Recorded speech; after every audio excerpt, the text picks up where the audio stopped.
Hey everyone, welcome back to my mini blog.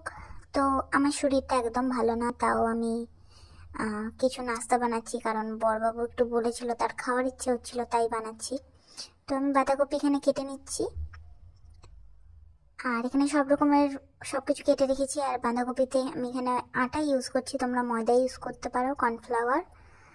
আর এখানে আদা রসুন পেস্ট দেব, আর একটু মশলা দিয়েছি।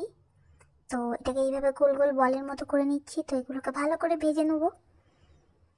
তো চলো, এই যে ভেজে নিচ্ছি, পুরো ব্রাউন করে ভেজে নিয়েছি।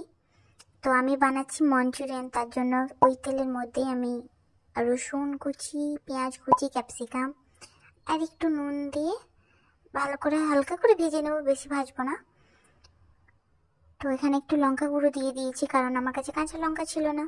তো মঞ্চুরিয়ান একটু ঝাল ঝাল হয়, আমি অল্পই ঝাল দিয়েছি, কারণ বেশি ঝাল খাই না। তো এখানে কেচাপ দিয়ে দিয়েছি, আর এখানে সয়া সস দিয়েছি। তো লাস্টে একটু কর্নফ্লাওয়ার গুলিয়ে দিয়ে দিয়েছি, বাস আমার রেডি।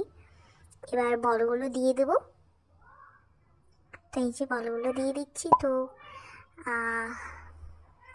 রেডি আমার মঞ্চুরিয়ান। তো কেমন হয়েছে ভিডিওটা অবশ্যই জানাবে, ভালো লাগলে লাইক করবে, কমেন্ট করবে, শেয়ার করবে। বাই, নেক্সট ভিডিওতে দেখা হচ্ছে।